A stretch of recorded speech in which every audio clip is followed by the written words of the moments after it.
পৃথিবীর মধ্যে এখনো আজান হয়, অনেক সুন্দর সাউন্ড সিস্টেম দিয়ে আজান হয়, কিন্তু ওই আজান পৃথিবীর বুকে আর কোনোদিন হবে না যে আজান বেলালের কণ্ঠ দিয়ে উচ্চারিত। এ মুসলমান, বেলাল পয়গম্বরের ইন্তিকালের পর বিরহ ব্যথা নিয়ে মদিনা ছেড়ে সিরিয়ায় চলে যায়। বেলাল যায় আর কান্দে, যেই শহরে আমার নবী নাই, আমি বেলাল এই শহরে থাকলে বরদাস্ত করতে পারব। বেলাল ভারাক্রান্ত মন নিয়ে কান্দতে কান্দতে সিরিয়ায় চলে যায়।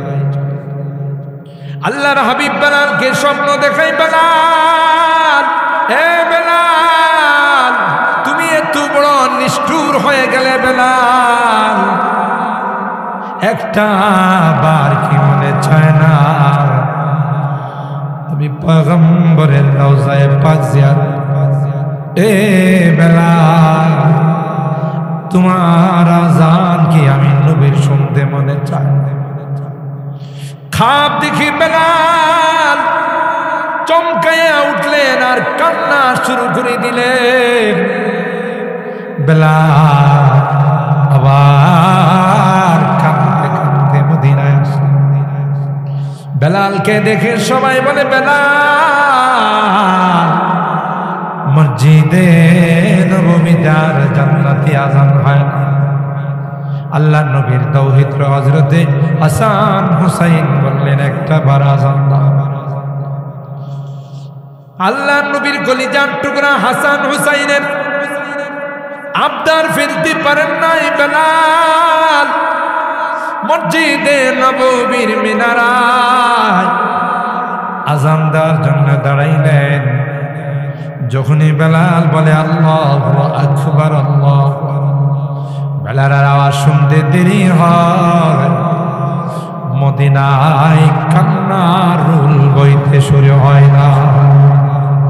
মদিনায় কান্নার রুল শুরু হয়ে গেছে। মদিনার অলিতে গলিতে কান্না শুরু হতে দেরি হয় না। নারী পুরুষ সবাই মিলে বের হয়ে গেছে। বহুদিন পর মসজিদে নববীতে বেলালের আযান শোনা যায়। মনে হয় রে পয়গম্বর বোধহয় আমাদের মধ্যে আবার আসছে। সবাই কান্না করে অলিতে গলিতে নবীর কথা মনে পড়ে, পয়গম্বরের জামানার কথা মনে পড়ে। বেলাল ওই মিনারার মধ্যে আযান দিয়ে যখন আশহাদু আল্লা ইলাহা ইল্লাল্লাহ দ্বিতীয় পর্যায়ে যখন বলল আশহাদু আন্না মুহাম্মাদার রাসূলুল্লাহ, বেলাল আর স্থায়ী থাকতে পারে না। বেলাল মিনারায় বেহুশ হয়ে পড়ে গেলেন। বেলাল আর আযান দেয় না। বেলাল হুশ আসার পর সবাই জিজ্ঞাসা, ও বেলাল কি হলো, তুমি বেহুশ হয়ে পড়ে? বেলাল কান্দে আর কয়, যখন আমার হাবিব ছিল গো, আমি এই বাক্যটা উচ্চারণ করার সময় আমার শাহাদত আঙ্গুল দিয়ে আমার নবীর দিকে ইশারা করে। আজকেও যখন আমি এই বাক্যটা উচ্চারণ করার জন্য যাচ্ছি, আশহাদু আন্না মুহাম্মাদার রাসূলুল্লাহ, আমি ডাইনে তাকাই বামে তাকাই, নারে না আমার নবীর মায়াবী চেহারাটা দেখা যায়। তাই আমি আউট অফ দ্য কন্ট্রোল হয়ে গেলাম। এ মুসলমান, আল্লাহর হাবিব পবিত্র মেরাজে গিয়ে জান্নাতের মধ্যে বেলালের পায়ের আওয়াজ শুনে সুবহানাল্লাহ জুড়ে জিবরাইলকে বলে, ভাই এই পায়ের আওয়াজটা তো আমার বেলালের মনে হয়। আপন মানুষ কিন্তু হাঁটলে বোঝা যায় কে আসতে, কথা কয় না। পায়ের আওয়াজটা আমার বেলালের মনে হয়। জি হুজুর, আপনার বেলাল। বেলালের পায়ের আওয়াজ জান্নাতে। মদিনাতে এসে আল্লাহর পয়গম্বর মক্কায় এসে বেলালকে জিজ্ঞাসা করে, বেলাল কি সে আমল করো রে বেলাল? আমি জান্নাতের মধ্যে তোমার পায়ের আওয়াজ শুনতে পাই। কি মর্তবা আল্লাহ পৌঁছাই দিয়েছেন, সুবহানাল্লাহ জোরে বলুন। রুসমে আদম रह गया आदाने बेलाली न रहे, फलसफा रह गया तलकीने गजाली न रही। কথা বলেন ঠিক কিনা? কিসের দ্বারা বেলালের এই মর্তবা বাড়লো? বলুন বলুন বলুন, কিসের দ্বারা? কোরআনে কারীমের দ্বারা। কথা বলেন ঠিক কিনা? উমাইয়া এই অপরাধীর কারণে বেলালের সিনার মধ্যে দাঁড়াইয়া পাথর দিয়ে উমাইয়া নাচে আর কাঁদ। বেলাল এখনো সময় আছে, ধর্ম ত্যাগ কর, মুহাম্মাদের ধর্ম বাদ দে, না হয় কিন্তু এইভাবে তোরে শেষ করে। বেলাল ডাক দেয়া কয়, এ গাধা তুই বুঝবি না এই আওয়াজের মধ্যে যে কি মজা। अल्लाह अल्लाह क्या मजा मुर्शिदी के मेखाना में है, दोनों आलम की हकीकत एक पैमाना में है। शमा में हिम्मत कहाँ जो तेरे परवानों में है, शमा में हिम्मत कहाँ जो तेरे परवानों में है। लुत्फ जीने में नहीं जल जल के मर जाने में है। जो जलाता है किसी को खुद जलता है जरूर, जो जलाता है किसी को खुद जलता है जरूर। शमा भी जल जाता है, शमा भी जल जाता है, परवाना जल जाने के बाद, परवाना जल जाने के बाद। যে আর একজনকে জ্বালায় নিজেও জ্বলে। কথা বলেন ঠিক কিনা? বেলাল ডাক দেখে, উমাইয়া ওই দিন বেশি দূরে নয় রে, যেদিন আমার তলোয়ার দিয়ে তোমাকে জবাই করব। কথা বলেন ঠিক না বেটি? এরকমের কায়া আল্লাহ পাল্টাইতে পারে কিনা? যাদেরকে গুম খুন করা হলো আয়না ঘরে রাখা, যারা রাখছিল এখন কি এরা ভালো করে না আয়না ঘরে?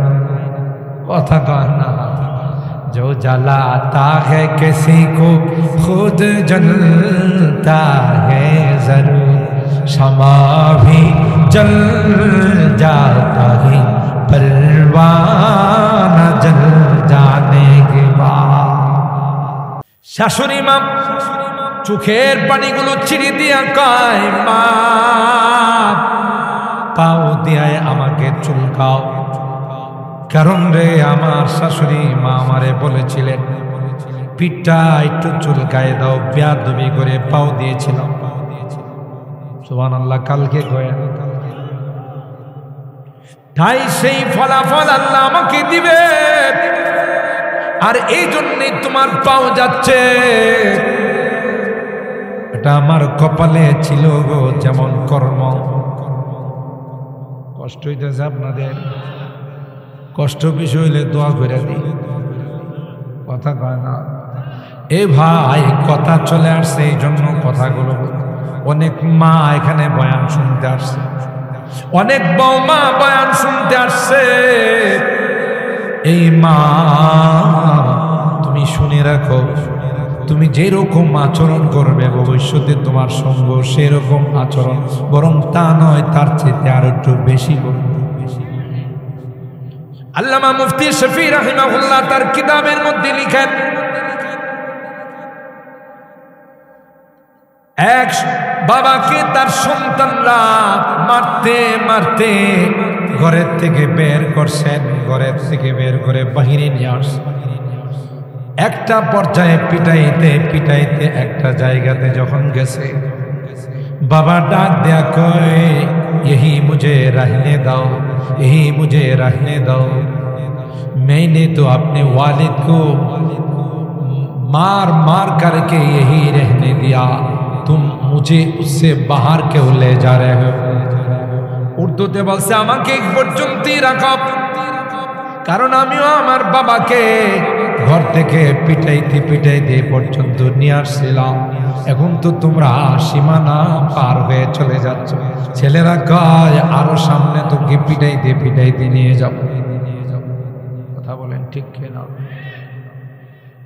এই জন্য আল্লাহ পাক বলেন, আমি কিন্তু সব জানি, সব কিছুর কিন্তু ফলাফল আমি আল্লাহ দিতে জানি, অপেক্ষা করো।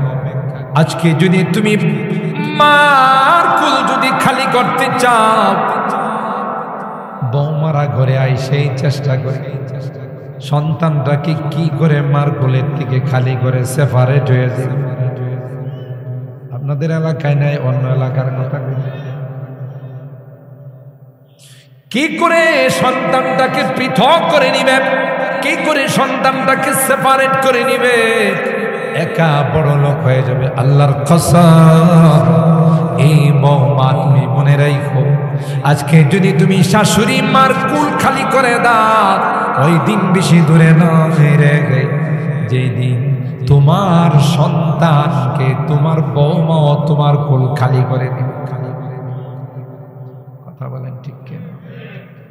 এই জন্য যুবক, তোমার মা তার মা নয়। এ যুবক, তোমাকে সতর্কতার সঙ্গে কাজ করতে হবে। না রে না, তোমার মাকে তোমার খুশি রাখতে হবে, বাবাকে খুশি রাখতে হবে, কারণ কোনো হাদিসে নাই। আরো জোরে আপনারা এখানে যারা বসা আছে, মহান রব্বুল আলামিন মাসুম ফেরেশতাদের মাহফিলে আপনাদের প্রত্যেকের নাম, বাবার নাম, দাদার নাম, এলাকার নাম নিয়ে এক একজন করে আল্লাহ পাক ফেরেশতাদের মাহফিলে আলোচনা করতেছে। আল্লাহ পাক ফেরেশতাদের জিজ্ঞাসা করতেছেন, এই যে কুন্দারপাড়া মার্কাজুল উলুম মাদ্রাসার মাহফিলে যারা বসা, ওরা কি এক এলাকার সাথে আরেক এলাকায় ঝগড়া করতেছে? বসে কি মারামারি, কাটাকাটি, হানাহানিতে লিপ্ত হয়েছে? কয় না। কি কয়? কয় আল্লাহ একটু একটু পরপরে বলে সুবহানাল্লাহ। আরো জোরে বলেন সুবহানাল্লাহ। আল্লাহ তুমি পবিত্র, তোমার সত্তা, তোমার জাত বড় পাক। আর কি কয়? আবার একটু পরপরে বলে যে আলহামদুলিল্লাহ। বলুন বলুন আলহামদুলিল্লাহ। আল্লাহ কয় আর কি কয়? মনে হয় আল্লাহ জানেন না, ফেরেশতারা জানাইলে তারপরে জানলে। কি বলে? ফেরেশতাদের কাছ থেকে আল্লাহ জিজ্ঞাসা করতেছে, বলো কি কয়? কই কিছুক্ষণ পর পর বলে আল্লাহু আকবার। বলেন আল্লাহু আকবার। কই কি চায়? বুখারী শরীফের কই আল্লাহ এই শীতকে উপেক্ষা করে এরা এখানে বসা কি জন্য, কি উদ্দেশ্যে বসা? কই তোমার জান্নাত চায়, জাহান্নাম থেকে মুক্তি চাই।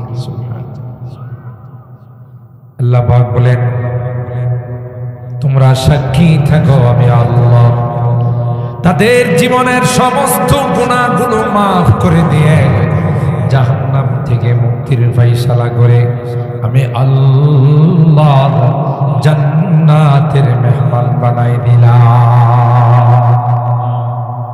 দেখছেন কি খুশি। আর ফেরেশতাদেরকে আল্লাহ ডাক দিয়া বলে, ফেরেশতারা আমি যখন তাদেরকে সৃষ্টি করার কথা বলেছিলাম তখন তোমরা কিন্তু ভেটো দিয়েছিলে।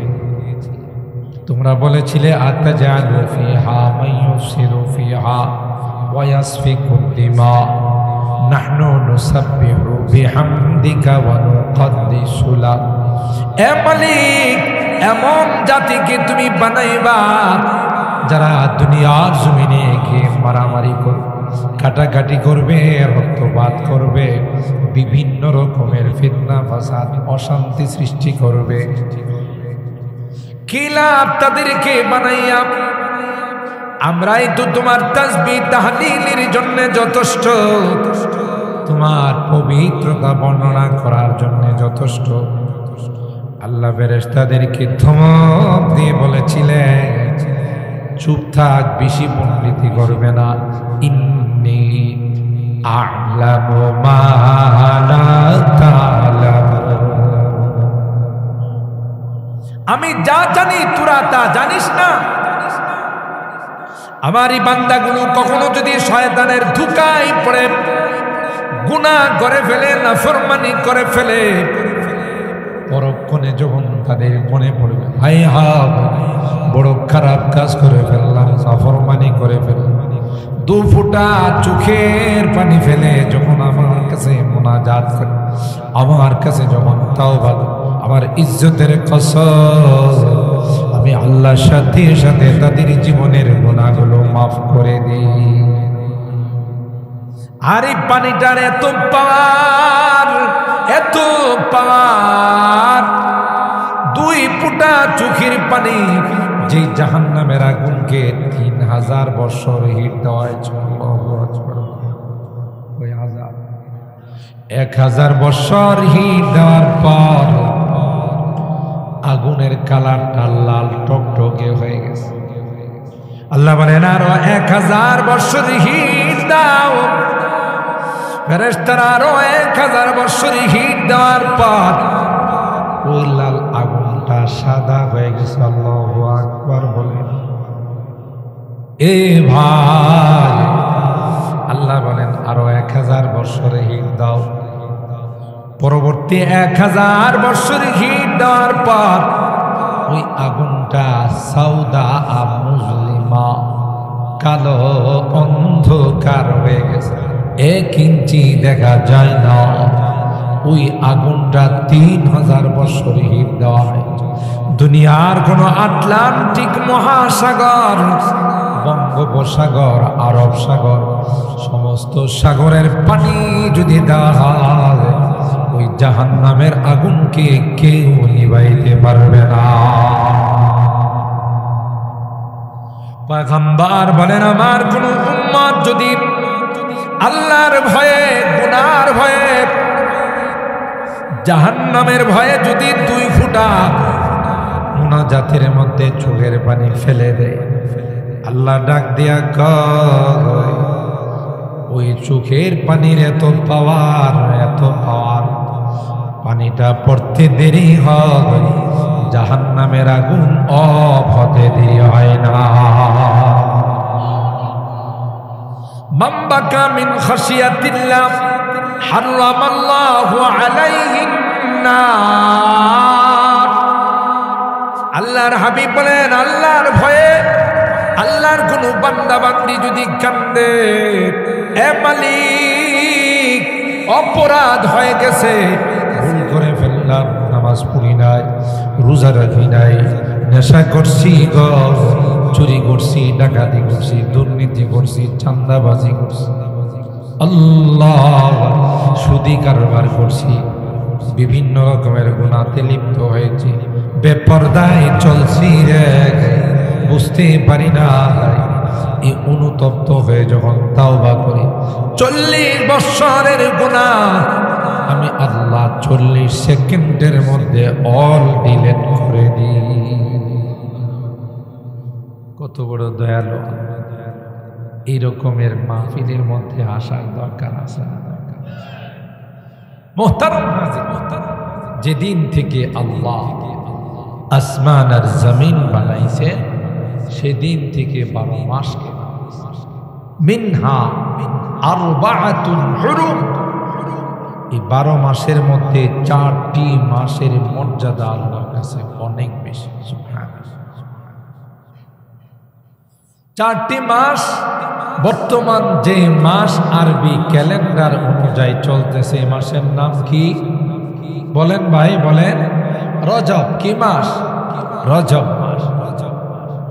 রজব মাস পৃথক, আর 3টি মাস একসাথে, যুলকাদ, যুলহজ, মুহররম। কয় মাস হলো বলেন ভাই? আমি আবার অঙ্কতে কাঁচা। কত? 4 মাস। রজব, যুলকাদ, যুলহজ, মুহররম, 4 মাস। এই 4টি মাসকে আশহুরে হুরুম বলা হয়। জাহিলিয়তের যুগে যারা এমন কোনো বর্বরতা নাই যে বর্বরতায় নিমজ্জিত ছিল, এমনটা অন্ধকার আচ্ছন্নে তারা ছিল, নিজের মেয়ে সন্তানকে নিজের হাতে জবাই করত, জিন্দা দাও। যদি কাউকে বলা হতো তোমার ঘরে একটা কন্যা সন্তান জন্ম, বা রাগে, লজ্জায়, শরমে মানুষের কাছে চেহারা দেখায়। কোরআনে আল্লাহ ওয়াইদা বুশিরা আহাদুহুম বিল উনসা যাল্লা ওয়াজহুহু মুসওয়াদ্দান ওয়া হুয়া কাযীম ইয়াতাওয়ারা মিনাল কওমি মিন সুই মা বুশিরা বিহি আয়ুমসিকুহু আলা হুনিন আম ইয়াদুসসুহু ফিত তুরাব আলা সাআ মা ইয়াহকুমুন। যদি কাউকে বলা হয়েছে তোমার ঘরে একটি কন্যা সন্তান জন্ম নিচ্ছে, চেহারা কালো হয়, রাগে বলি, পরিকল্পনা সাজাইতো কখন কোন সময়ে তারে দাফন করা যায়। এই দাফন করার জায়গাটা সৌদি সরকার এখনো অট্টালিকা বিল্ডিং করে নাই। হজ উমরা করতে গেলে দারুত তাওহীদ একটা হোটেল আছে হারামের সাথে লাগানো, দেখছেন অনেকে যারা হজ উমরা করছে। এই দারুত তাওহীদে গেলে বাম পাশে প্রাচীর দেওয়া একটা জায়গা খালি পড়ে আছে। এটাতে কোনো ফ্যাক্টরিও নাই, কোনো হোটেলও নাই, প্রাচীর দিয়া ঘিরা দেওয়া আছে। এটাই ছিল আইয়ামের জাহিলিয়তে তাদের সন্তানদেরকে দাফন করার, জিন্দা দাফন করার জায়গা। এখানে নিজের সন্তানদের জিন্দা দাফন করে ফেলত, পুঁতে ফেলত, আব্বু আব্বু বলে চিৎকার করত, তারপরেও তাদের দিলের মধ্যে কোনো মায়া লাগত। কেন? সমাজে মুখ দেখাবো, আমারে বলবে ও তুমি কন্যা সন্তানের। এই রকমের বদ্রসম, বদ আকিদা, খারাপ ধারণা বর্তমান সমাজে আছে না? সবাই কয় কন্যা সন্তান জন্ম নিলে চেহারা কালো হয়ে যায়। কেউ বন্ধু বান্ধব জিজ্ঞাসা করলে দোস্ত কি অবস্থা, মন খারাপ, বলিস না গেছে পাস। গেছে কি বুঝেন তো? গেছে পাস মানে 5 লাখ টাকা জরিমানাইছে। আর কোনো বৌমা যদি পর আল্লাহ যদি তাকে 2-3টা কন্যা সন্তান দেয়, শ্বশুর বাড়ির থেকে অকথ্য নির্যাতন শুরু হয়, মানসিক নির্যাতন। বলেন শাশুড়ি বলে বৌমা আগামী সন্তানটা যদি কন্যা সন্তান হয় তাহলে তোর কপালে শনি আছে। আপনাদের নরসিংদী এলাকায় বলেন অবশ্যই জাতীয় কথা। সন্তান কন্যা আর ছেলে দেওয়ার মালিককে, বৌমার কি কোনো হাত আছে? আরে না দাম, তুই জানিস না তোকে যে রিজিক দেওয়া হচ্ছে, ঘরে বসে খাচ্ছ, সবজি খেতে সবজি হইতেছে, ধান খেতে ধান, ব্যবসায় বরকত হচ্ছে এই কন্যা সন্তানদের কারণে। কি মনে করে হাদিসের মধ্যে আসছে তুরজাকুনা ওয়া তুনসারুনা বিদুআফাইকুম, তোমাদের দুর্বলদের কারণে ব্যবসায় বরকত হয়, দুর্বলদের কারণে খেতে সবজি ভালো হয়, দুর্বলদের কারণে চাকরিতে প্রমোশন হয়। দুর্বলদেরকে যদি অবজ্ঞা করো তাহলে সব রিজিক আল্লাহ বন্ধ করে দিবে। তোমার বাবা মা বৃদ্ধ হয়ে গেছে, তুমি মনে করতেছো তোমার অনেক অবদান, তাদেরকে আমি খাওয়াই, আমি পড়াই। নো, বাবা মা যদি ঘরে না থাকতো তোর একটা পয়সা কামাই হতো।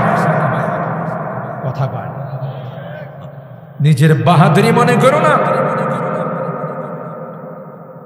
কয়েকদিন পাল্টে তুমি হিমশিম খাও, আর তোমার 10-15 বছর কোলে নিয়ে মা বাবা লালন পালন করছে, পেশাব করে দিছো মনে কিছু নেয় নাই, পায়খানা করে দিছো, মা সারাদিন কষ্ট করে 4টা খাইতে বসছে কোলে নিয়ে, ওই সময় তোমার বাথরুমের দরকার হয়েছে, তুমি বাথরুম করে দিছো, মা ঘৃণা করে নাই, তোমাকে এক সাইডে নিয়ে তার খানা শেষ করে তোমাকে পরিষ্কার করছে।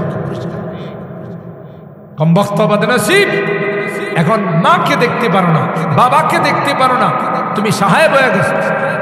নো, যদি কোনো কারণে মা বাবার মুখ দিয়ে একটু বদদোয়া বের হয়ে যায়, তোমার দুনিয়াও বরবাদ, পরকাল। যুবকরা তোমাদেরকে বাবা বেশি বিশেষ আকর্ষণে বলছে। যুবকরা যখন বিয়ে শাদী করে, নতুন ম্যাডাম ঘরে আসে, তখন আর মা বাবার দিকে তাকায় না, পিসাবে যা কই তাই শুনে। পিসাব বুঝেন তো, নতুন ম্যাডাম, নতুন ম্যাডাম হইল পিসাব। পিসাব যদি কয় সারা রাত বসে থাক, পিসাব যদি কয় মার ঘরে এক লোকমা খানাও দিতে পারবে না, তাই। এই যুবতী মা, এই বৌমা, শোনো শোনো, এক মাগে শীত যায় না। আজকে তুমি তোমার শাশুড়ির সঙ্গে, তোমার শ্বশুরের সঙ্গে যে আচরণ করবে, আগামীকাল তোমার বৌমা তোমার সঙ্গে সেই আচরণ করবে। কামা তাদিনু তুদান, জৈসা করোগে ওইসা ভরোগে, যেমন কর্ম। হাবিবুর রহমান যুক্তিবাদী শব্দ এখন বয়ানের মাঠে নাই বললে চলে, একটা সময়তে এরাই মাঠ কাঁপায়। গান ভৈরবের তুফান জলসা, হাবিবুর রহমান যুক্তিবাদী সাহ, ঠিক না? তখন তার এই সমস্ত এই ভিডিও টিডিও ছিল না, ক্যাসেটের মধ্যে সবাই শুনত। হাবিবুর রহমান যুক্তিবাদী সাহেব একটা বয়ান করতেন, আপনাদের মনে আছে কিনা জানি না। বৌমাকে বলছে শাশুড়ি মা, মা আমার পিঠটা চুলকাইতেছে, একটু চুলকাইতে। বৌমা চুলকাইতে যায়, হাত যায় না, পাও যায় না। কথা কয় না, বারবারই পাও যাইতেছে, হাত যাইতে চায়। বৌমা অবাক, বলতেছে যে শাশুড়ি আম্মা যাও, কি ব্যাপার? আমি হাত দিয়ে চুলকাইতে চাই, কিন্তু আমার পাও যাচ্ছে কেন? শাশুড়ি মা চোখের পানিগুলো ছিঁড়ে দিয়া কয়, মা পাও দিয়ায় আমাকে চুলকাও।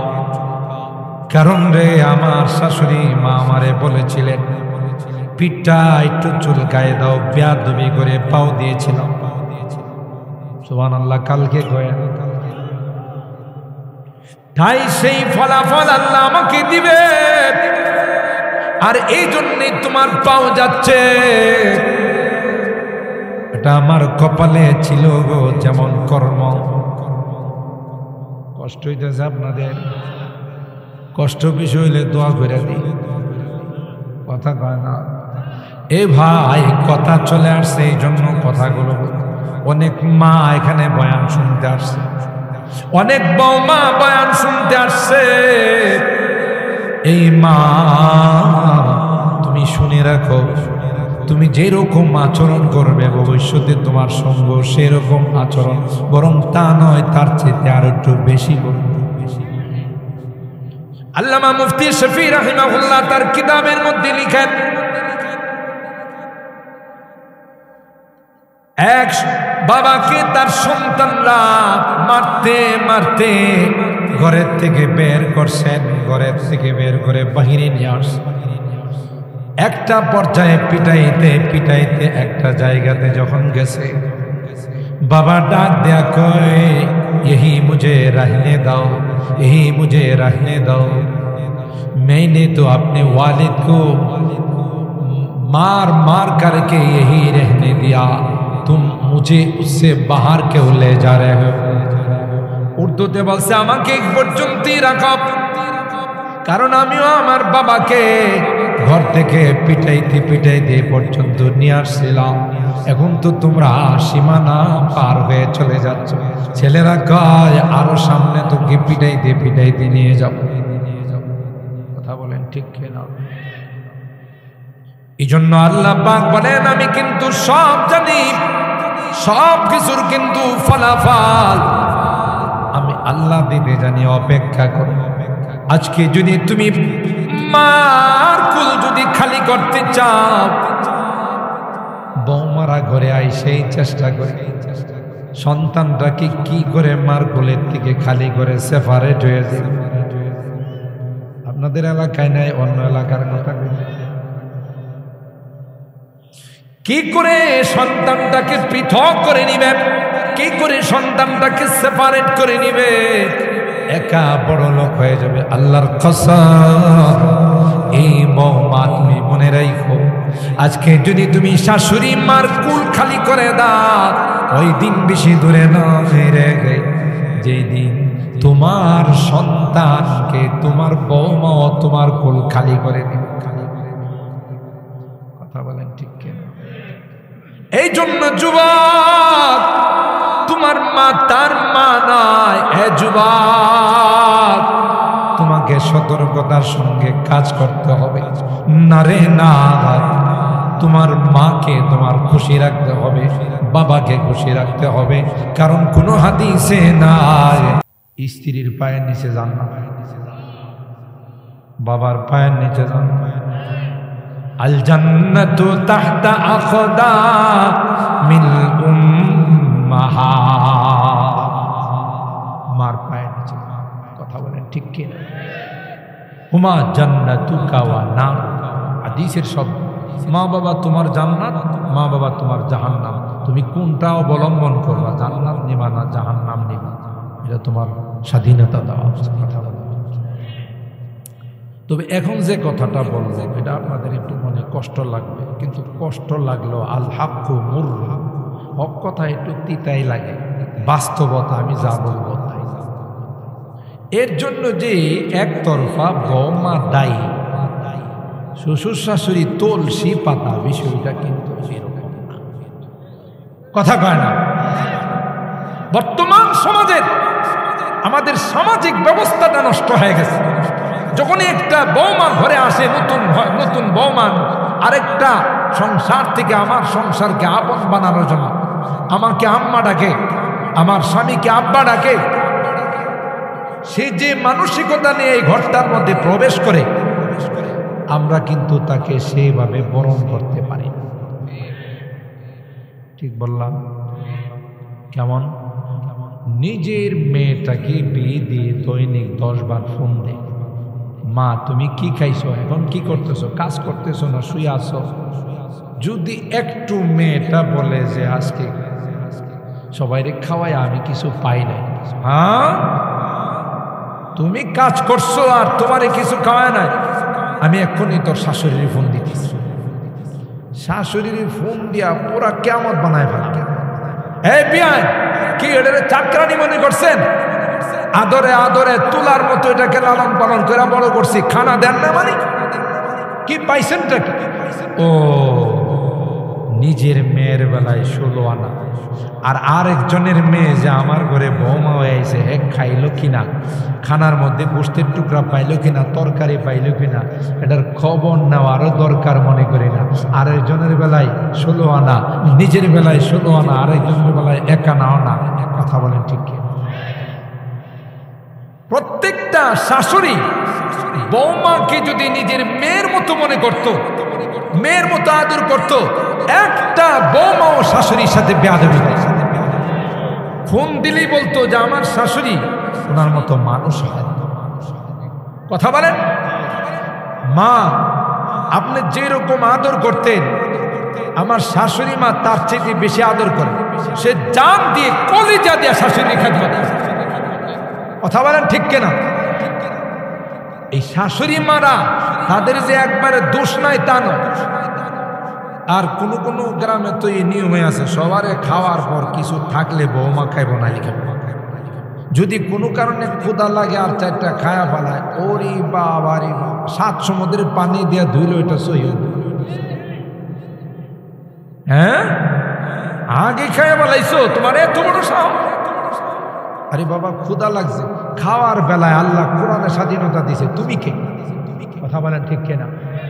কোরআনে আল্লাহ বলেন ওয়াকুলা, এই কথা বলে নাই ওয়াকুলা আনতা ওয়া যাওজুকা, যে আগে স্বামী খাবে পরে স্ত্রী খাবে, বরং আল্লাহ বলেন স্বাধীনতা। কোনো মা যদি কোনো মেয়ে খাইতে না চায়, কোনো বৌমা খাইতে না চায়, যেমন মহিলারা অনেক সময় বাইম মাছ খায়, ও বাবারে এটা সাপের মতো দেখে। তো আপনি যদি কোন যে 1000 টাকা কেজি বাইম মাছ নিয়ে আসলাম, খাবি না মানি ভালো করবি, কথা কয় না। না, এই বল আপনি প্রয়োগ করতে পারবেন না, কোরআন আপনাকে অধিকার দেয় না। বুঝতে হবে যে স্বাধীনতা, কিন্তু আমাদের সমাজের মহিলারাও বুঝে না। অবুঝের কারণে এরা সব কেন স্বাধীনতা চায়, স্বাধীনতা চাই, সমান চাই, সমান চাই, দিতে হবে, দিতে হবে, কথা কয়। আল্লাহ কই বেশি দিছি, বেশি দিছি, না সমান চাই, সমান। আরে বেশি দিছি, না সমান চাই, সমান। কিন্তু কেমন ব্যাখ্যান, কথা কয়। আল্লাহ কই বেশি দিছি, হ্যাঁ কি কয়। আর এক সময় এরকমের সমান অধিকারের আন্দোলন হয়েছে না, হয়েছে। এই জন্য আমি আমার অনেক বয়ানে বলি, আমার দূর সম্পর্কের একজন চাচা একটু আলাবোলা টাইপ। আলাবোলা বুঝেন তো? বুঝি সুঝে না কিছু। তো বাজারে কোনো কিছু দিই, যদি মা পাঠাইছে আমার দাদি, বুঝছে শোন এটার দাম কিন্তু, এটা কিন্তু একদম 20 টাকা, কম বেশি কিন্তু বিক্রি করবি না, ঠিক আছে? তো হে যখন বাজারে কিছু নিয়ে যায়, পাইকাররা যখন দেখে দৌড়ায় আসে, রহিম ভাই কত টাকা? একদম 20 টাকা। তো একজন পাইকারে বলতেছে ভাই 20 টাকা দিলে চলো, 1 পয়সা কমে হবে না। আচ্ছা বলুন তো দিকে 20 টাকা কি 20 টাকা থেকে কম? কথা কয়। কিন্তু হ্যাঁ কি কয়, 1 পয়সা কমে হবে না। আরেক পাইকার কয় না, রহিম ভাই সোজা ভাই আমি এ ভাই 22 টাকা দিব, 1 পয়সা কমে হবে না। আচ্ছা 22 টাকা কি 20 টাকার থেকে কম না বেশি? কিন্তু হ্যার মা কি কইছে, কথা কয় না। মা বলছে 20 টাকা হলে বিক্রি করবে, কম বেশি। এখন যে তাকে 20 টাকা দিব, 20 টাকা দিলে হয় বিক্রি করবে না, যে 20 টাকা দিবে তার কাছে বিক্রি করবে, কথা বলেন ঠিক কিনা? ঠিক বিজাতিরা আমাদের মা জাতিকে সরল পায়া, এদেরকে এক স্লোগান শিখাইছে, বলো সমান চাই, সমান চাই, দিতে হবে, দিতে হবে। আল্লাহ কই বেশি দিছি, বেশি দিছি, মানি না, মানব না, কথা কয়। আলা বলা টাইপের হয়ে গেল না। একটা পর্যায়ে সরকার আর কত আন্দোলন, সরকার কয় মেনে নিলাম আপনাদের দাবি, তো মেনে নিলাম, এখন থেকে সমান। আগে তো রাস্তাঘাটের মাটি শুধু পুরুষরা কাটতো, এখন আপনারাও কাটেন, কথা কয় না। কোন তো সমান হয়েছে না? এখন রাস্তাঘাটে মহিলারা মাটি কাটে কেন? যেদিন থেকে সমান অধিকারের আন্দোলন করছে, এদিন থেকে মাথার মধ্যে গিয়েছে মাটি আইছে, কথা বলেন, কথা বলেন ঠিক কিনা? আল্লাহ নারী জাতির মর্যাদা বাড়িয়ে দিয়েছে, কমান নাই। মিরাসের বেলাও কমান নাই, বিভিন্ন মর্যাদার বেলাও আল্লাহ কমান নাই। মা জাতি সবচাইতে দামি জাতি, কথা বলেন ঠিক কিনা? মা জাতি না থাকলে আমরা দুনিয়ার চেহারা দেখব, চাইলে মা জাতির মর্যাদা কম কোন জায়গায়? কোরআনেও আল্লাহ বলছেন মা জাতির কথা 3 বার। কয়বার? ওয়াসাইনাল ইনসানা বিওয়ালিদিহি ইহসানা হামালাতুহু উম্মুহু কুরহা ওয়া ওয়াদাআতুহু কুরহা ওয়া হামলুহু ওয়া ফিসালুহু 30 শাহর। যে 3টা ধাপ মা অতিবাহিত করছে, যেই ধাপ বাবা অতিবাহিত করে। বাচ্চা যখন কনসেপ্ট করছে পেটের মধ্যে, লালন পালন করছেন কে? প্রসব ব্যথা সহ্য করছেন কে? পরে 2 বছর যে কনকনে শীতের মধ্যে দুধ খাওয়াইছে, সন্তান কুলে পেশাব করে দিয়েছিল, বাবার কুলে করছে না মার কুলে?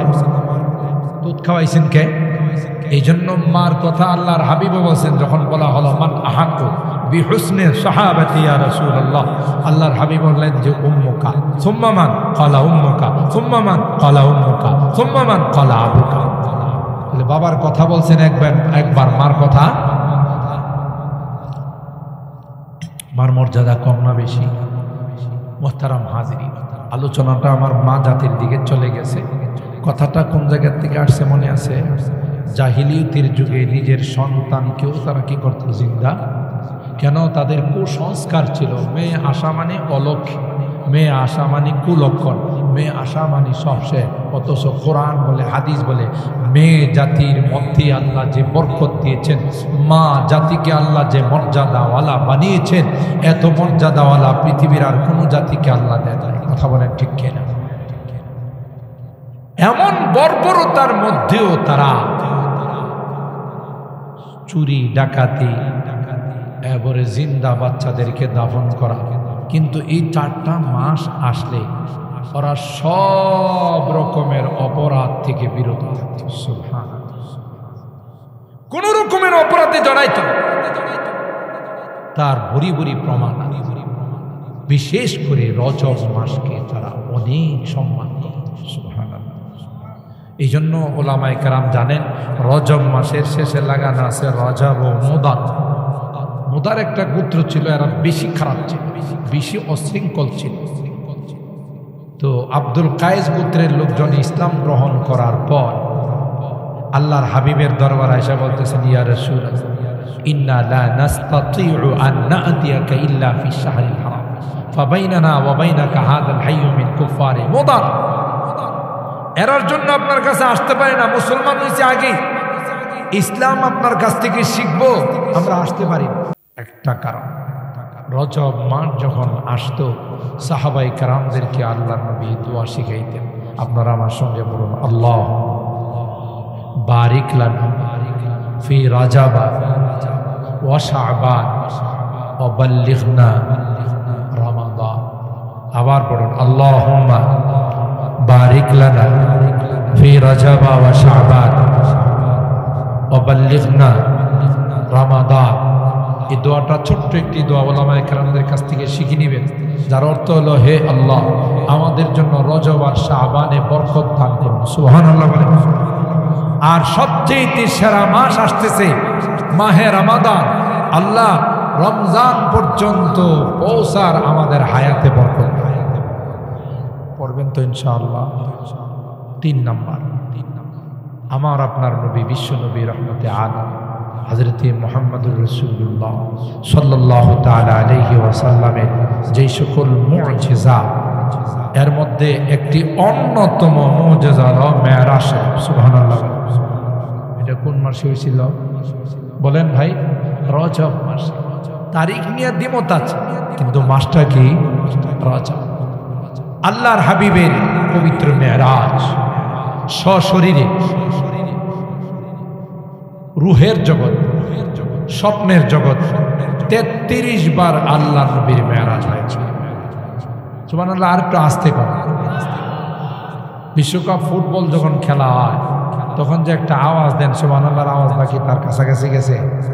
আর এই আওয়াজটা তো দেন খিচুড়ি খায়া, কথা কয় না, রাত্রে 2টা-3টার সময় খিচুড়ি পাকায়া শক্তি যোগান করে, জুতি লাগিয়া যা, কথা কয় না। আর এমন আওয়াজ দেয় 5 কিলোর আগে এই আওয়াজ থামে না। এই এক একটা গোলের সময় এক একটা আওয়াজ দিলে জীবনের সমস্ত গুনাহ মাফ।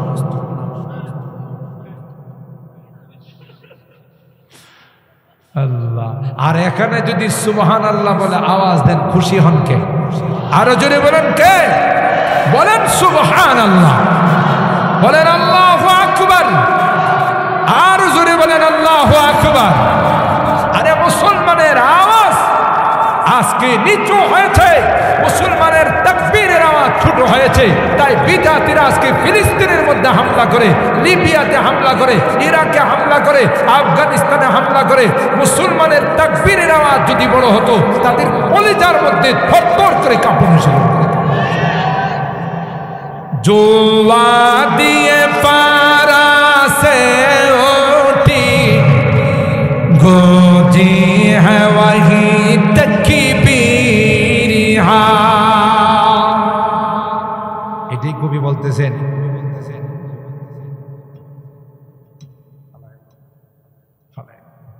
জোয়া দিয়ে পারা से उठी गोजी है वही तकबीरिहा।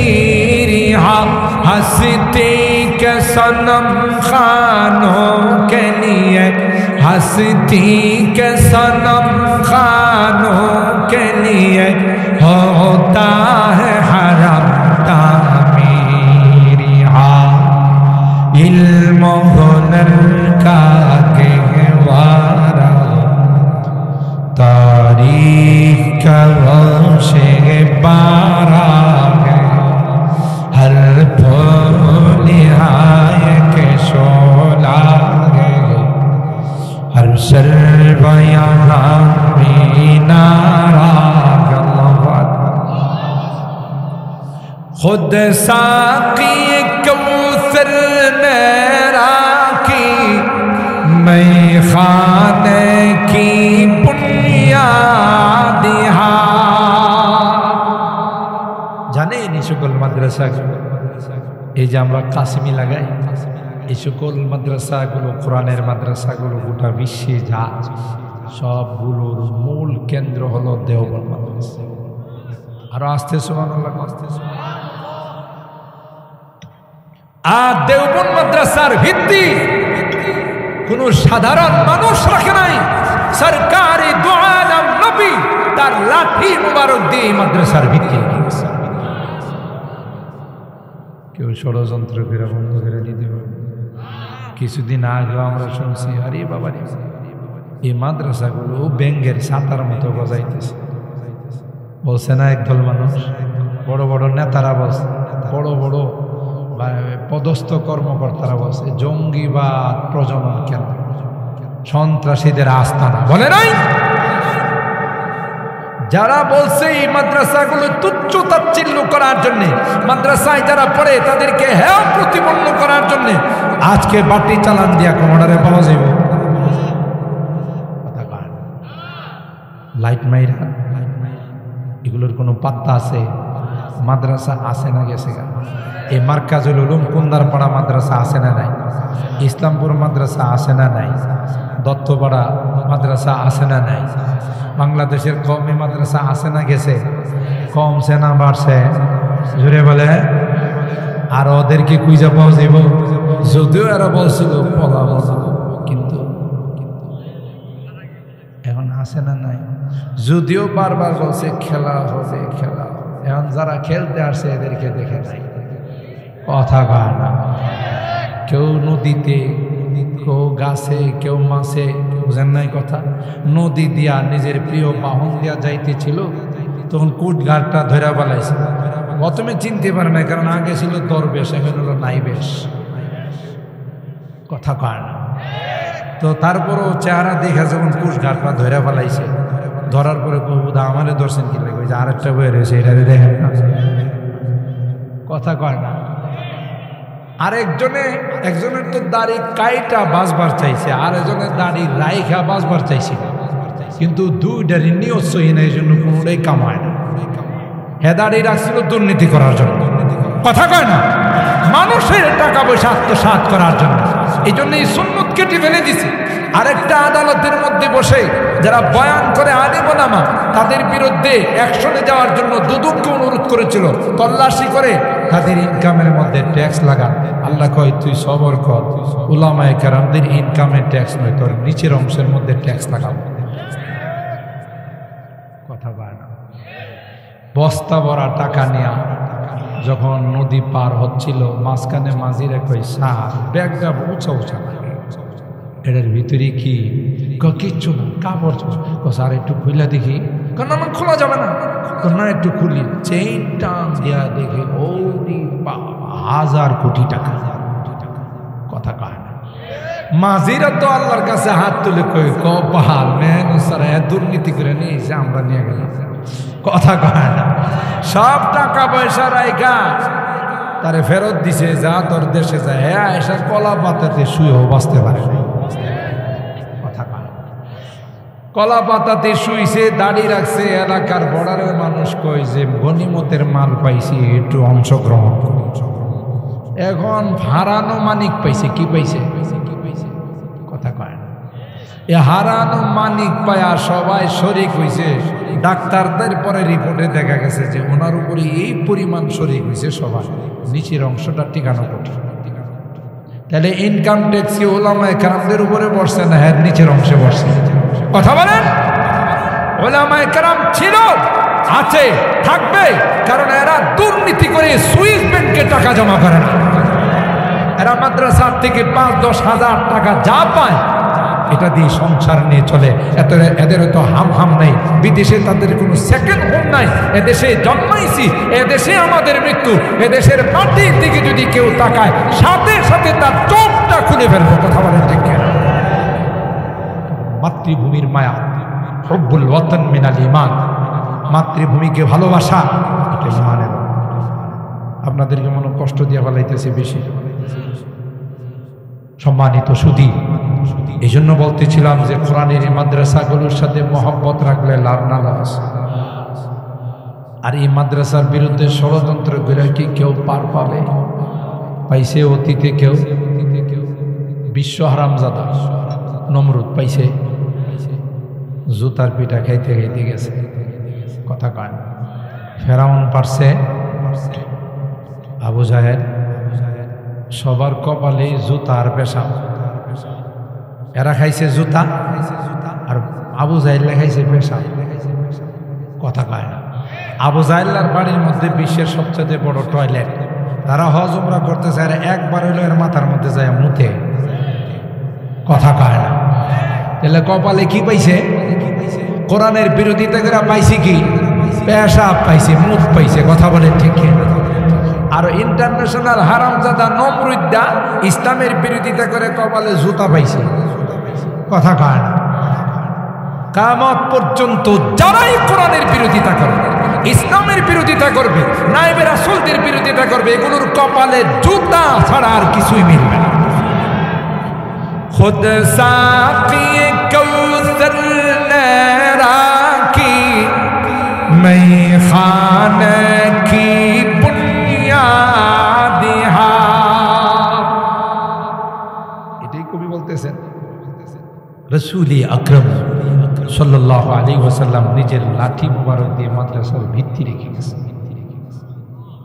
तारीख मुरातब करती है, तारीख मुरातब करती है दीवानों की रौना इल्म हुनर का कहवारा तारीख से पारा हर फूल हाय के शोला है हर शर्वाया में नारा कोह सारी हाथ दब जाते हैं तूफान यहाँ रुक जाते हैं। তুই বেটা কি ষড়যন্ত্র করবে? তোর চেয়ে অনেক বড় বড় পাওয়ারফুল মগাগুলো ষড়যন্ত্র করছে কাম। আর তুই কিসের ষড়যন্ত্র করে? যে লাইটের দায়িত্ব স্বয়ং আল্লাহ নিয়েছেন। গোটা বিশ্বের সমস্ত শক্তি, মহাশক্তি, পরাশক্তি মিলে যদি চেষ্টা করে, আল্লাহ কসম করে বলতেছে কিয়ামত পর্যন্ত কোরআনের একটি জের জবর নুক্তার পরিবর্তন হয়। ঠিক কিনা বলেন? কে দায়িত্ব নিয়েছে? মনে রাখতে হবে। বেলালে হাফসি গোলাম, কোকড়ানো চুল, ঠোঁটগুলো মোটামুটি, দেখতে কালো। কোরআনের সংস্রবে আসার কারণে বেলালের মর্যাদা এত বাড়ছে, মসজিদে নববীর থেকে বেলাল আজান দেয়, এই আজানের আওয়াজ আল্লাহর আরশের মধ্যে ধাক্কা লাগে। কথা বলেন ঠিক কিনা? রুসমে আদাম रह गया आदान बेलाली न रहे फलसफा रह गया तलकीन गजाली न रहे फलसफा रह गया तलकीन गजाली न रहे। পৃথিবীর মধ্যে এখনো আজান হয়, অনেক সুন্দর সাউন্ড সিস্টেম দিয়ে আজান হয়, কিন্তু ওই আজান পৃথিবীর বুকে আর কোনোদিন হবে না, যে আজান বেলালের কণ্ঠ দিয়ে উচ্চারিত। এ মুসলমান, বেলাল পয়গম্বরের ইন্তিকালের পর বিরহ ব্যথা নিয়ে মদিনা ছেড়ে সিরিয়ায় চলে যায়। বেলাল যায় আর কান্দে, যেই শহরে আমার নবী নাই, আমি বেলাল এই শহরে থাকলে বরদাস্ত করতে পারব।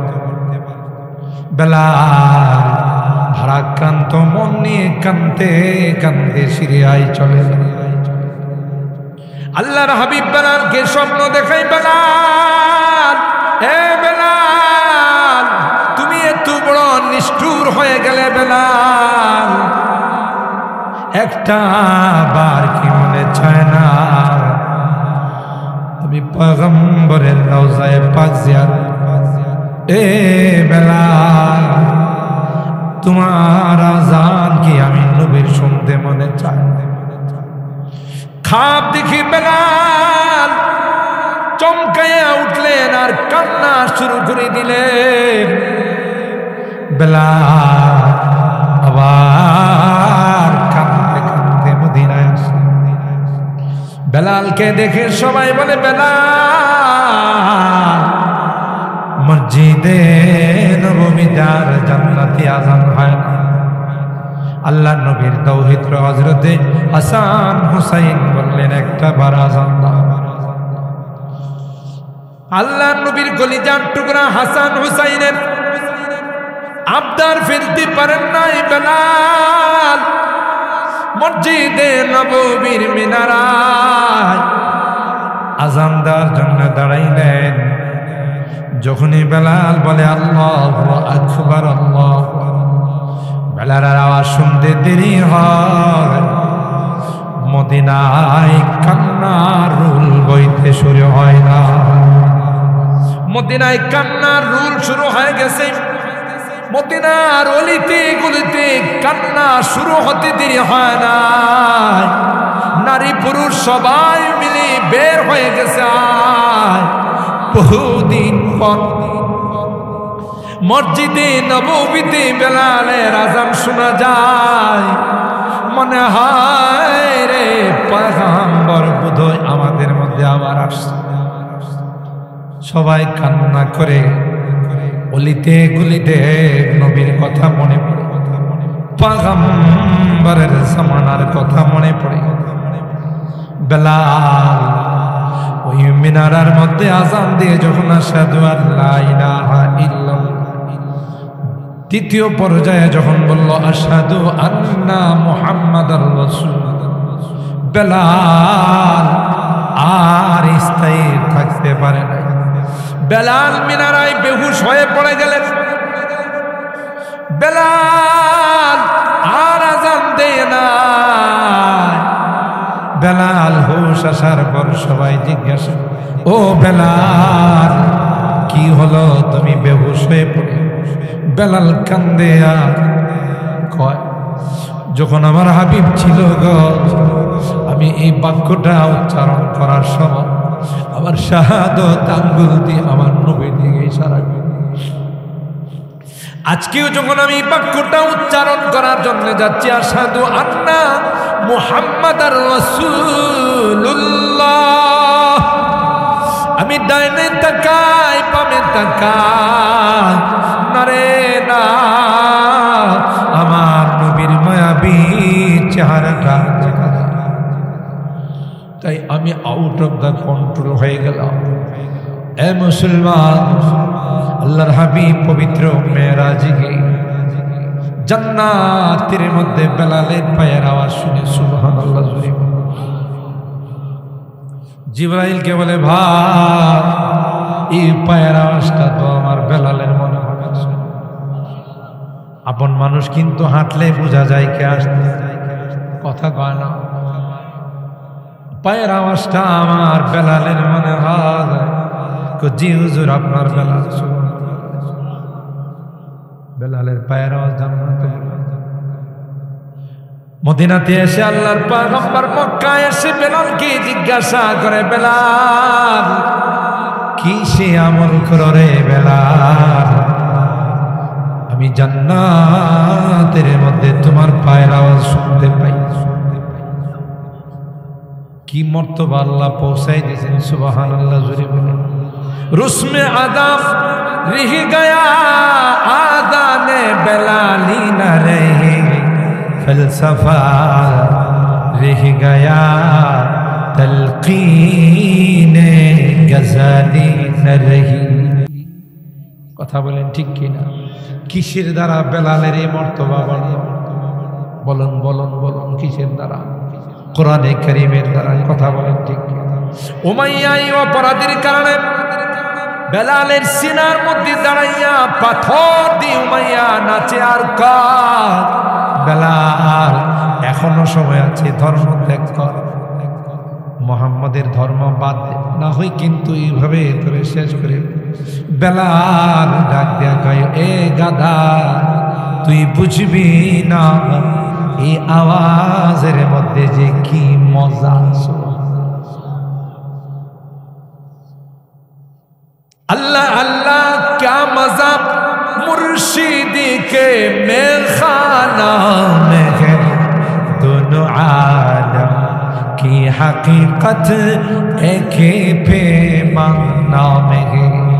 शमा में हिम्मत कहाँ जो तेरे परवानों में है, शमा में हिम्मत कहाँ जो तेरे परवानों में है।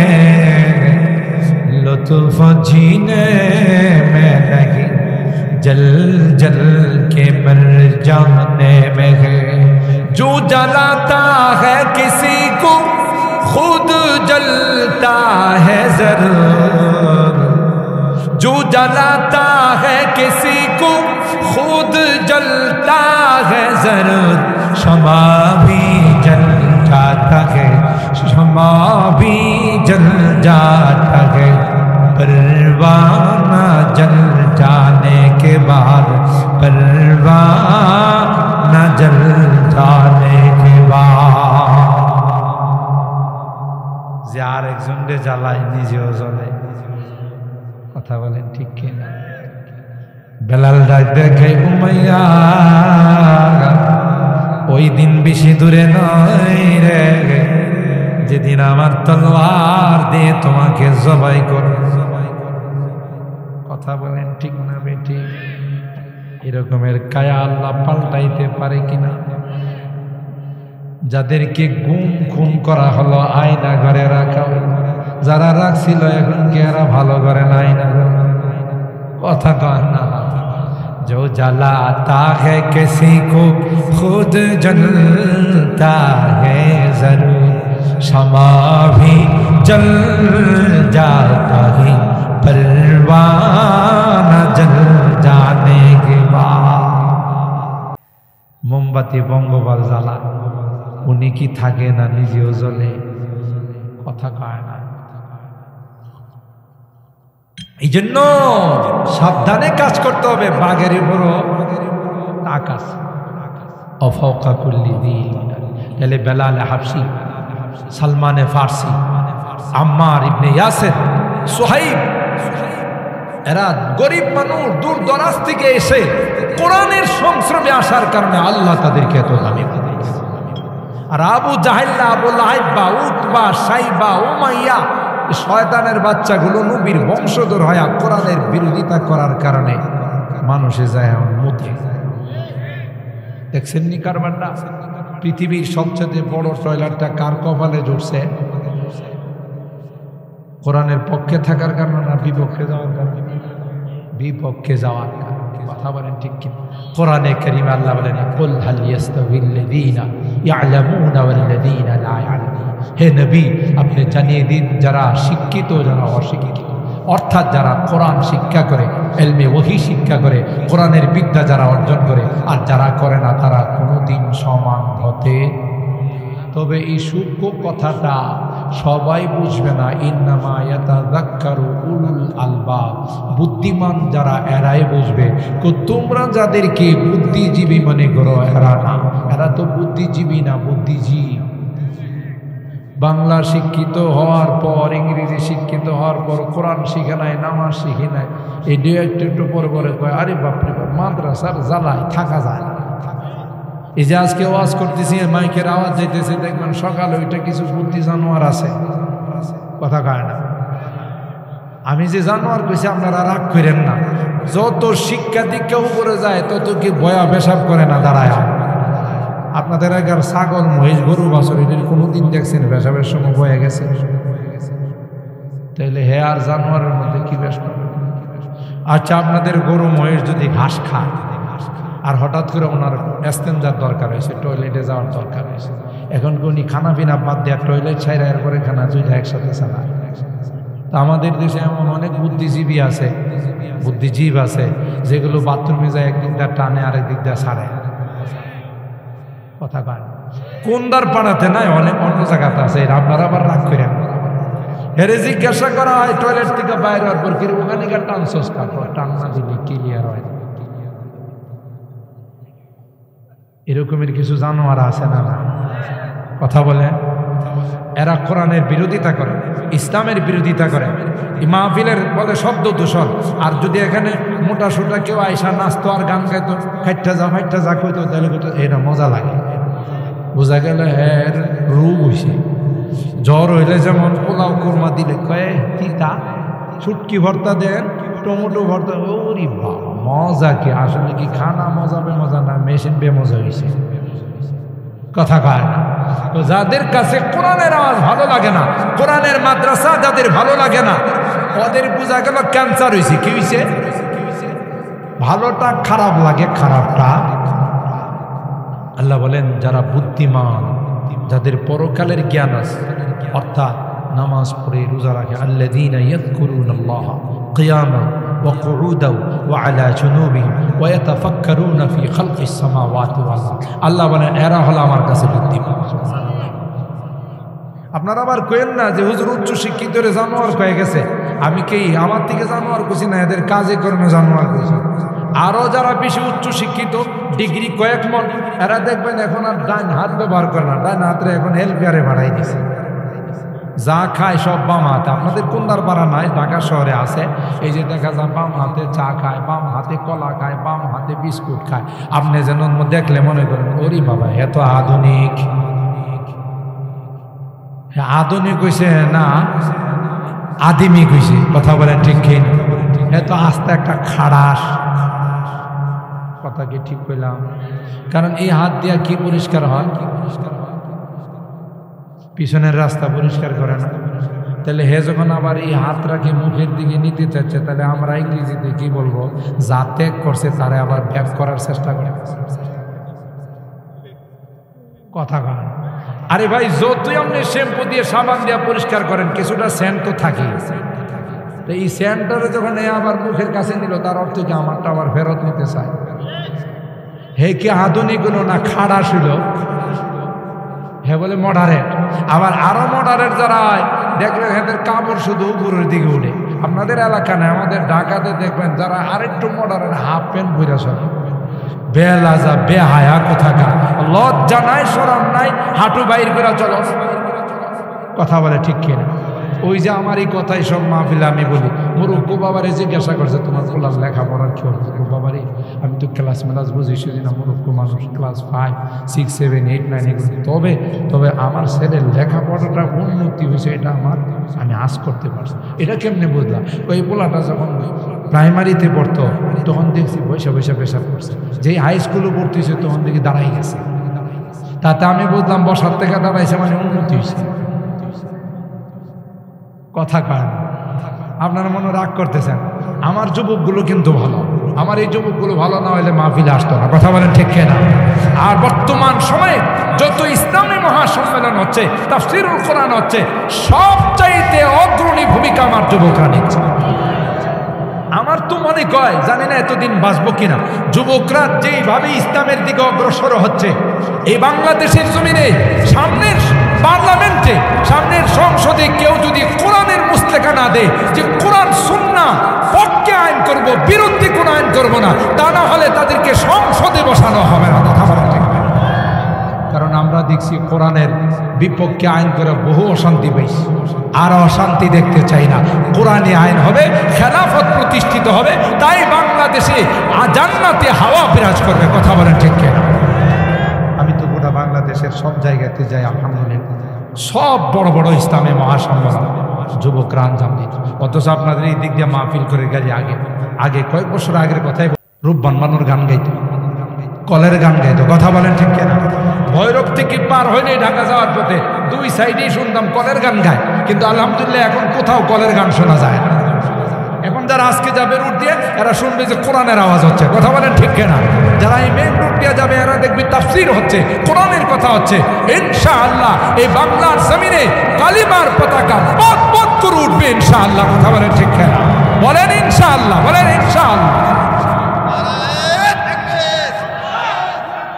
ইসলামের আলো, কোরআনের আলো, নারায়ে তাকবীর। এই স্লোগান এখন থুক্কু ছোট কালে খেলাধুলা করছেন, একটা খেলা বাদ দিয়ে আরেকটাতে গেলে কি দিয়ে বাদ দিছেন? ও ভুলে গেছে? একটা খেলা বাদ দিয়ে আরেকটা খেলাতে থুক্কু, এটা বাদ। এখন যদি আধুনিকভাবে বলবেন ডিলেট। আগের স্লোগান ডিলেট, বর্তমান স্লোগান হবে কোরআন সুন্নাহর আলো আগত সংসদে যান। কথা বলেন ঠিক কিনা? পার্লামেন্ট থেকে যখন কোরআনে আইন হয়ে যাবে, মুসলমান নামাজ পড়া ছাড়া কোনো দোকান খোলা রাখতে পারবে না, মার্কেট খোলা রাখতে পারবে না, অফিস খোলা রাখতে পারবে না। আল্লাহর কসম, কোনো দুর্নীতিবাজ বাংলাদেশে তৈরি হবে না।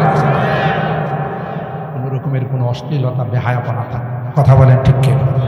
এই মাদ্রাসাগুলো যতদিন এই দেশে থাকবে, আকাশের নিচে জমিনের উপরে, ততদিন আল্লাহ আমাদেরকে শান্তি দিতে থাকবে। সুবহানাল্লাহ বলেন।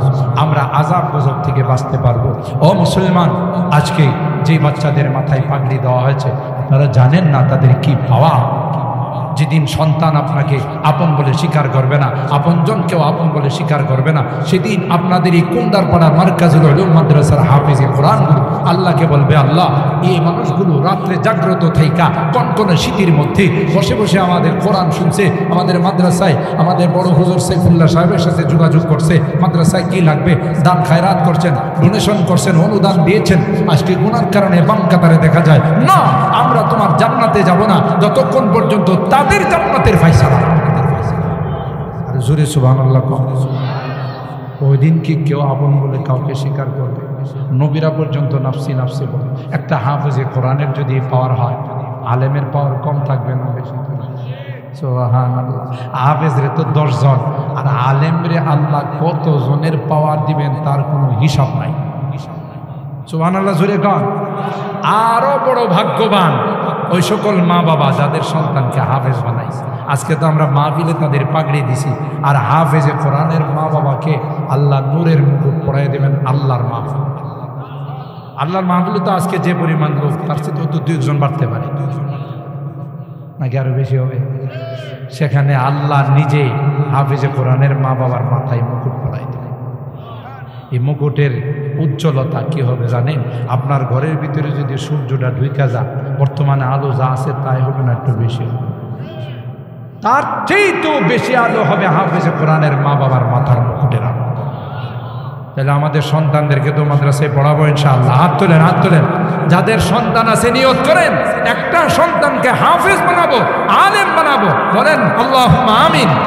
আল্লাহ আমাদের এই মনের ভাষণাকে কবুল করেন, আমিন বলেন। আর আমরা এই মাদ্রাসার সাথে হাত নামান, অন্তর দিয়ে মহব্বত রাখবো। সন্তান নাই, নিজের ব্লাডের কাউকে দিতে পারলাম না, অন্তত পক্ষে যারা পড়তে আসছে তাদের খোঁজ খবর নিব। আমরা চাই এবার যে কয়জন পাগড়ি পাইছে আগামীতে তার ডাবল পাগড়ি। আপনারা চান না? চান না? বলেন, বলেন চান কিনা? হাত তোলেন, হাত তোলেন। লিল্লাহে তাকবীর। না, আপনারা মনে রোজা রেখে গেছেন, তাকবীরের আওয়াজে মনে হচ্ছে। বলেন লিল্লাহে তাকবীর, লিল্লাহে তাকবীর। হাত নামান। আল্লাহ আমাদের হাতগুলোকে কবুল করেন।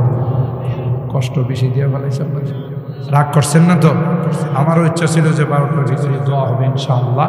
যদিও আপনাদের কাছ থেকে অঙ্গীকার নিছি, আপনাদের বসার অবস্থা দেখে আর একটু বয়ান বাড়াইছি, বয়ান একটু বেশি না বাড়লে সেকেন্ডে সব আবার হাত দিয়ে কমছে। আল্লাহু আকবার, অনেক মোবারকবাদ, অনেক শুকরিয়া আপনাদের, অত্যন্ত সুশৃঙ্খল আপনারা বসে বয়ান শুনছেন। আল্লাহ এগুলোর উপর আমাদের আমল করার তৌফিক দান করেন। এই মাদ্রাসার যত জরুরত আল্লাহ গায়বী খাজানার থেকে পূরণ করেন। আমাদের প্রিন্সিপাল সাহেবের বড় ভাইয়ের খবর শুনলাম অ্যাক্সিডেন্ট করে ওনার 2টা না 3টা ছাকনি, মানে এই দাঁড়ার হাড় ভেঙে গেছে। অনেক বড় মাপের আলেম, বয়ান করতেন, কিন্তু আল্লাহ তাআলা তার এই বিপদ, আমরা তার সুস্থতার জন্য সকলে দোয়া করি।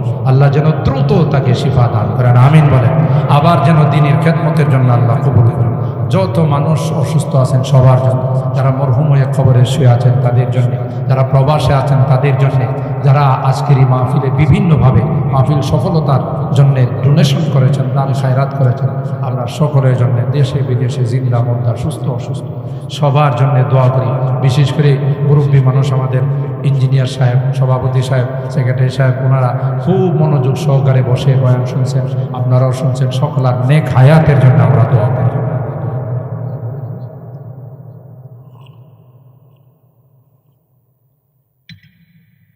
হ্যাঁ ভাই, যারা দাঁড়িয়ে আছেন বসে পড়ুন, মা বোনরাও বসে পড়ুন। শুরুতে আপনাদের মর্যাদা সম্পর্কে আলোচনা করেছি, আপনারা আপনাদের মর্যাদা ধরে রাখবেন, পর্দার ভিতরে থাকবেন, বেপর্দায় চলবেন না। আপনারা হলো মানব গড়ার, মানব জন্ম দেওয়ার কারিগর, সুতরাং মেশিন ভালো হলে পোড়াজ ভালো হয়, কথা বলেন ঠিক কিনা? আপনারা নেককার হলে সন্তানরা নেককার হবে, আপনারা বদকার হলে সন্তান বদকার হবে, আর এটার সাফারি করতে হবে আপনাকে। এই জন্য আপনি আল্লাহর হস্তে নেককার হয়ে যান, দিনদার হয়ে যান। আপনার ঘরের থেকে আব্দুল কাদের জিলানীর মতো আল্লাহর ওলি বের হবে। আর বেপরদায় চলবেন, নাফরমানি করবেন, আপনার ঘরের থেকে এরশাদ শিকদার আর ঐশীর মতো বদমাশ বের হবে, কথা বলেন ঠিক কিনা? এই জন্য আপনি সন্তানকে ভালো রাখবেন। সন্তান ভালো সন্তান চান না খারাপ সন্তান চান, এটা আপনার উপরে ডিপেন্ড করবে আপনি কিভাবে চলবেন। আল্লাহ আমাদের সবাইকে ইসলামের রীতিনীতি ফলো করে সেইভাবে জীবন বিধান বানিয়ে চলার তৌফিক